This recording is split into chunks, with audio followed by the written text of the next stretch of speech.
안녕하세요. 용현중학교 역사교사 최승석입니다. 2021년도 역사과 블렌디드 수업 레시피를 준비하면서 제가 학생들의 수업을 고민하고 어떻게 우리 학생들의 실질적인 배움과 성장이 일어날지에 대해서 연구하고 고민한 내용을 이번 레시피에 담았습니다. 본격적으로 들어가 보도록 하겠습니다. 우선 최근에 등장한 신문기사 내용입니다. 최근에 이제 코로나19 이후에 학력 양극화 현상이 굉장히 심화되고 있습니다. 실제로 잘하는 친구와 못하는 친구의 격차는 굉장히 커졌고요. 이 중위권이 사라진다는 위기감까지 싹트고 있습니다. 즉 공교육의 심각한 위기 속에 이런 문제를 어떻게 해결할 수 있을지에 대해서 그런 것들에 대한 고민과 해답을 이번 레시피에 담았다고 할 수 있겠습니다. 자, 우선 저희 용현중학교 학생들의 역사 성적에 대해서 분석을 했습니다. 코로나19 때문에 양극화가 정말 심해졌다는 것을 볼 수 있었는데요. 40점 미만의 학생이 37.3%나 해당했습니다. 이 40점 미만의 학생들은 속된 말로 역사를 던진다라고 표현하는 친구들이었어요. 역사를 굉장히 지루하고 힘들게 생각해서 역사 공부를 아예 하지 않은 친구들이 이렇게 많았고요. 또 상위권 학생 또한 분포가 매우 저조했고 이런 것 때문에 저희 역사과에서는 어떻게 해서든 학생들의 동기를 부여하고 이 학생들이 역사 수업에 흥미와 재미를 느낄 수 있게 하는 방법을 연구하는 데 주력했습니다. 또 한 가지는 학생들의 역사 교과에 대한 인식도 재미있는 과목이라는 학생들이 38.8%나 되었는데요. 암기 과목이나 지루한 과목, 수능 필수 과목이라고 인식하는 친구들이 절반 이상이 되었습니다. 이런 위기 속에서 어떻게 해결책을 찾아갈 것인가에 대한 해답이 이번 레시피에 들어있을 겁니다. 또 한 가지, 역사는 과거의 사실에서 끝나는 것이 아니라 현재 우리에게 주는 의미를 학생 스스로 깨닫고 생각하게 하는 게 역사교사의 역할이라고 생각했습니다. 그래서 이런 고민들을 전부 이 레시피에 녹아낼 수 있도록 준비를 했습니다. 제가 생각하는 역사교육은 역사는 과거의 사실을 아는 것에서 끝나는 것이 아니라 역사교육의 목적은 역사를 현재의 삶과 어떻게 직결시키는 것이냐라고 생각을 합니다. 과거의 사실의 역사를 알아서 현재에 대해서 이해하고 그리고 미래를 예측하고 대비할 수 있게 하는 학문이 바로 역사라고 생각합니다. 제 블렌디드 수업에서는 이런 실천 활동을 통해서 역사를 우리의 현재와 어떻게 직결시킬 수 있는지를 담았습니다. 다음으로는 블렌디드 수업의 흐름도입니다. 우선 저는 융합한 도덕교과에서는 정의로운 사회에 대해서 배우고 학생 스스로 정의로운 국가에 대한 자신만의 관점을 확립하게 했습니다. 그리고 역사 수업으로 바로 이어져서 1940년대 민족말살 통치의 일제 통치 방식에 대해서 배우고 그런 다음에 이제 일제잔재가 우리 사회에 아직까지 많이 남아있다는 사실을 학생들 스스로 깨닫게 했습니다. 그리고 학생들이 일제잔재 청산의 필요성을 스스로 인식하게 했습니다. 그런 다음에 이제 대면 수업에서 수행평가를 실시했습니다. 학생들에게 미리 온라인 수업 때 생활 속 일제잔재를 10가지 찾아서 우리말로 순화시켜서 이제 준비해 올 것을 얘기했고요. 그리고 일제잔재 청산에 대한 자신만의 관점을 가질 수 있도록 일제잔재 청산에 대한 찬성 의견과 반대 의견 그리고 자신만의 근거를 제시하겠습니다. 그리고 이렇게 수업에서만 끝나는 것이 아니라 우리 이렇게 학생들이 찾은 일제잔재 10가지를 캠페인 활동이나 SNS 활동을 통한 실천 활동으로 이어지게 해서 이런 이제 학교 전체에 일제잔재가 청산되는 이런 교두보를 마련했고요. 또 이제 실천 활동으로 학생들의 핵심 역량이 함양되는 모습을 보였습니다. 네, 블렌디드 수업 성취 기준 및 평가 방법입니다. 저는 이제 도덕과랑 융합을 해서 4차시로 총 이제 수업을 준비했고요. 우선 도덕과에서 정의로운 국가관을 형성하고 이 정의로운 국가 중에서 일제 잔재가 청산된 국가가 학생들이 생각하는 정의로운 국가이지 않을까라는 이제 생각을 하면서 이제 도덕과 융합을 했습니다. 또 역사과에서는 이런 정의로운 국가가 되기 위해서는 우리가 일제 민족말살 정책에 대해서 배우고 이런 일제 잔재가 모두 청산된 국가가 정의로운 국가이지 않을까라는 생각에 국가를 융합해서 수업을 준비했고 평가 또한 생활 속 일제 잔재를 우리말로 순화시키는 과정을 담도록 했습니다. 자, 좀 더 이제 세부적으로 들어가 보면 일단 저는 이 블렌디드다 보니까 온라인 수업과 그리고 대면 수업을 블렌디드 했어요. 우선 온라인 수업을 통해서 학생들의 그런 역사적 인식을 이제 높이기 위해서 노력을 했는데 제가 준비한 거는 스캐폴딩을 준비했습니다. 이 스캐폴딩이라는 발판이라는 영상을 통해서 학생들은 단계별로 역사에 흥미를 갖고 오늘 이번에 배울 내용이 어떤 것인지에 대해서 알게 했고요. 또 이제 전개 1에서는 온라인 수업, 실시간 쌍방향 수업을 통해서 제가 준비한 PPT와 그리고 학생들의 설명한 이후에 소그룹 모임방을 준비했어요. 역사를 굉장히 좋아하고 잘하는 이제 멘토 학생과 그리고 역사에 대해서 조금 관심감이 떨어지는 멘티 학생들을 소그룹으로 구성해서 학생들 스스로 배움이 일어날 수 있도록 했습니다. 제가 준비한 수업에서는 이제 포스트 모더니즘적 관점을 통해서 이제 과거의 정치사나 주류 역사뿐만 아니라 당시 소시민들 그리고 이제 당시 일상생활의 삶을 재조명하려고 했고요. 이제 사회적 구성주의 관점에서는 이제 학생들끼리의 상호작용을 통해서 스스로 지식을 재구성하는 모습을 좀 담았습니다. 자, 제가 준비한 스캐폴딩 영상입니다. 일단 역사 채널 2라는 이 스캐폴딩 영상 자료를 사용했고요. 제가 여기 QR코드로 다 준비를 해서 학생들이 QR코드만 찍으면 영상을 볼 수 있게 했고 온라인 수업에서도 굉장히 좀 화질이라든지 집중력이 떨어지지 않고 영상을 시청할 수 있게 했습니다. 우선 이제 스캐폴딩 영상에서 일제강점기의 창씨개명을 통해서 자신의 이름까지 빼앗게 됐던 우리 조상들의 모습을 보여주고 또 한 가지는 우리 생활 속 특히 학교 주변에서 볼 수 있었던 수우미양가. 저 때는 수우미양가였거든요. 이 수우미양가가 사실은 일제의 잔재였다. 그리고 또 이제 두 개의 시선에서는 수학여행이라는 우리 일상 속 용어도 사실은 일제의 잔재였다는 모습을 보여주면서 이 영상을 통해서 학생들에게 알게 하는 거예요. 사실은 우리 생활 주변 속에 일제 잔재가 상당히 많이 녹아있다는 사실을. 자, 그렇게 해가지고 이렇게 스캐폴딩 영상을 학생들과 함께 시청하는 모습입니다. 학생들은 지금 굉장히 이제 집중하면서 영상을 보게 됐고요. 과거에 그냥 일반적으로 이론을 설명하는 것에서 그치는 것보다 이렇게 스캐폴딩 영상을 제공하니까 학생들이 이제 수업에 흥미를 가지고 이제 관심을 갖고 귀를 기울이기 시작하더라고요. 자, 이렇게 해서 전개 2에서는 대면 수업을 통해서 학생들이 이제 평가를 해야 되잖아요. 이 평가와 대면 수업을 접목시킨 수행평가를 했습니다. 제가 어떤 내용을 수행평가를 했냐면 수업 시간에 일제 민족 말살통치에 대해서 배웠잖아요. 생활 속에 일제 잔재가 상당히 많이 남아있을 거란 말이에요. 그것들을 학생들에게 찾아오게 해서 그 생활 속 일제 잔재 10가지에 대해서 이제 찾아서 우리말로 순화시키는 활동을 했습니다. 그리고 학생들한테 또 한 가지를 물어봤어요. 광복된 지 75년이 지났음에도 우리 생활 속에 일제 잔재가 많이 남아있는 이유는 무엇일 것 같니? 라고 물어보고 학생들에게 그 답을 써보도록 했습니다. 이렇게 해서 수행평가를 이제 마치고 이제 여기서 끝나는 게 아니에요. 학생들에게 이렇게 제안을 했습니다.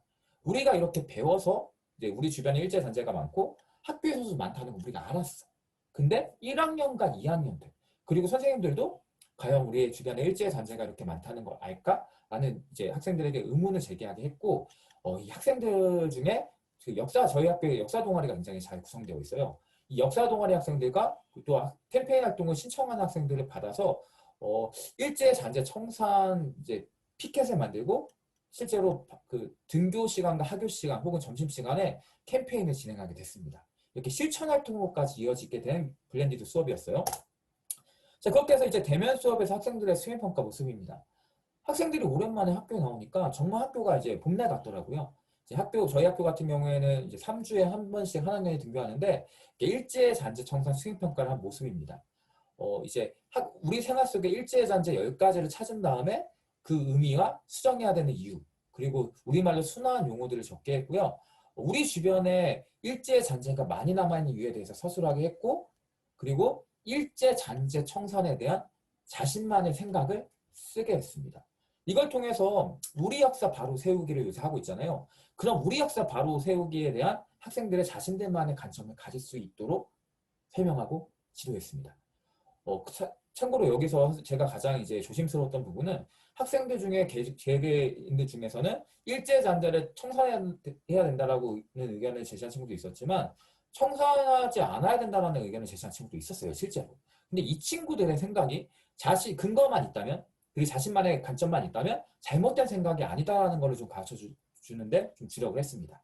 실제로 일제잔재 청산을 해야 된다, 하지 말아야 된다 모든 의견을 다 존중했고 학생들 스스로 그렇게 생각한 이유에 대해서 이제 적절한 근거를 들어서 학생들과 함께 토론하고 얘기를 해보는 시간을 가졌습니다. 자, 그리고 이제 가정수행평가, 수행평가 계획 루브릭입니다. 우선 평가 흐름들을 보면 서술형 수행평가 종이를 이제 만들어서 학생들에게 이 서술형 수행평가를 쓰게 했고요. 이 다 써진 수행평가를 가지고 학생들이 평가했습니다. 생활 속 일제 잔재 같은 경우에는 우리 생활 속 일제 잔재 10가지를 찾은 경우 8가지, 6가지, 4가지 그리고 우리말로 순화하는 것까지 이 가지수를 들어서 학생들에게 점수를 이제 부여했고요. 민족 반역 행위자에 대한 처단에 대한 노력은 반민족행위 특별조사위원회 활동과 그 실패 원인을 논리적으로 서술하는 경우, 그 논리성이 조금 부족하는 경우로 해서 점수 배분을 했습니다. 또 한 가지 일제잔재 청산에 대한 자신의 생각 쓰기는 마찬가지로 어떤 생각을 가지고 있던 근거만 적절하게 제시하면 점수를 이제 그 평가 기준에 맞게 줬습니다. 이렇게 해서 평가가 끝난 다음에 평가가 끝나는 데서 그치는 게 아니라 학생들이 할 수 있는 실천 활동을 이제 만들어서 학생들과 함께 실천을 했습니다. 우선 이제 흐름들을 보면 일제잔재 청산 캠페인 피켓을 학생들이 스스로 만들게 했습니다. 일제잔재 청산 10가지 중에 학생들에게 이제 투표를 받아서 우수한 사례로 지정된 것들을 이제 만들어서 피켓으로 이제 제작을 했고요. 그리고 이제 이 캠페인에 대한 계획을 세웠습니다. 일제잔재 청사는 이제 저희 용현중학교 역사동아리 학생들과 함께 희망 학생들을 모아서 캠페인 장소를 정하고 또 이제 요새 같은 경우에는 온라인 수업이 활성화되어 있기 때문에 1학년, 2학년 학생들을 위해서 그리고 이제 다른 친구들을 위해서 SNS 홍보 계획도 수립했습니다. 이렇게 해서 학생들은 등굣길과 하굣길의 자유 캠페인을 진행했고 학교 내 일제잔재 청사는 학생회 차원에서 건의를 하게 됐습니다. 그래서 수많은 학교 내 일제잔재가 사라지는 그런 효과를 보았고요.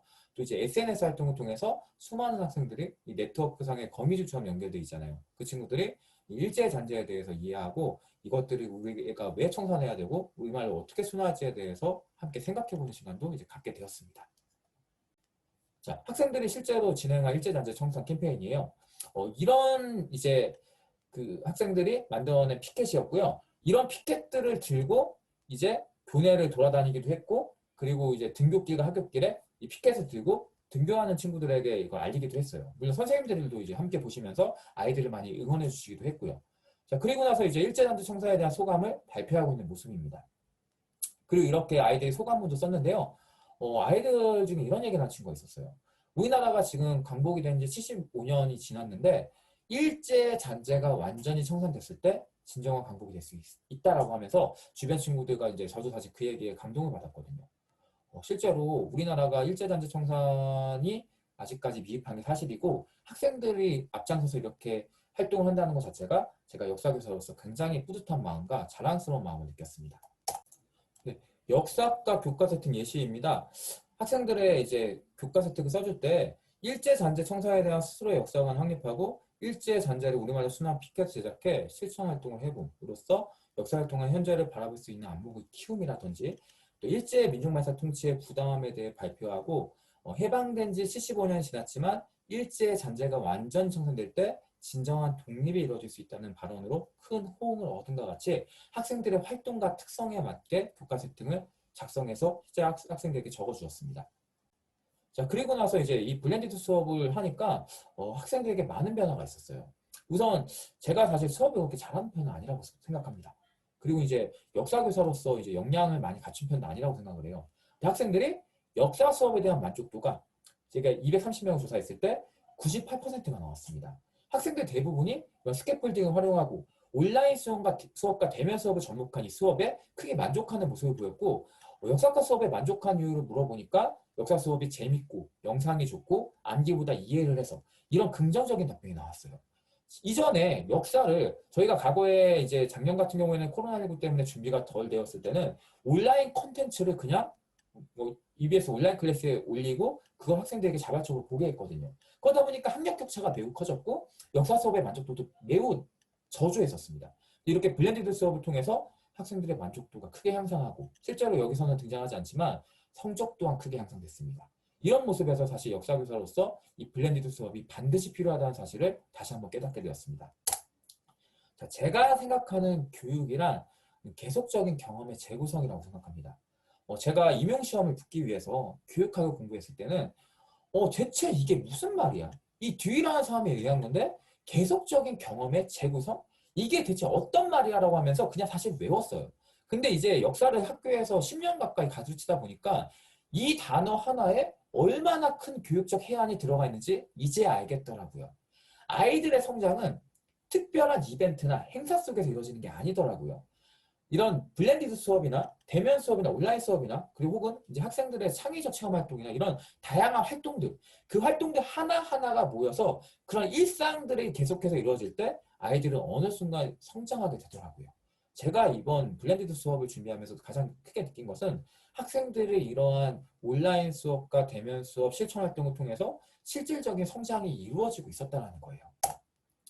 자, 제가 지금 준비한 역사 수업에서 학생들의 이런 소감을 얘기해 줬습니다. 역사 수업으로 역사가 주어졌고 더 알고 싶어졌어요. 제가 생각하는 블렌디드 수업의 궁극적인 목적은 학생들에게 단 한 번의 계기를 만들어주는 거라고 생각을 해요. 실제로 이 블렌디드 수업을 통해서 역사를 지루한 암기 과목이라고 생각했던 대다수의 학생들이 역사라는 과목, 스캐폴딩을 제공하고 역사에 흥미있는 활동을 제공해 주니까 그리고 또 이 역사라는 게 과거에 있는 멀리 있는 사실이 아니라 우리 생활 속, 우리 주변에 있었던 이런 모든 것들이 우리 역사적 배경과 혹은 역사적 사실과 연결되어 있다는 사실을 아이들이 알게 되니까 역사 수업을 매우 재미있게 느끼고 역사 수업이 가장 기다려지는 수업 중에 하나라고 이제 얘기를 해줬어요. 그것처럼 이런 단 한 번의 계기를 만들어주는 것이 블렌디드 수업이라고 생각합니다. 지금 블렌디드 수업을 망설이고 계시는 선생님이 있다면 지금 당장 시도해보세요. 저 또한 이제 블렌디드 수업이 어렵고 망설여졌는데 해보니까 아이들이 너무 좋아하더라고요. 자, 긴 시간 강의 들어주셔서 감사합니다.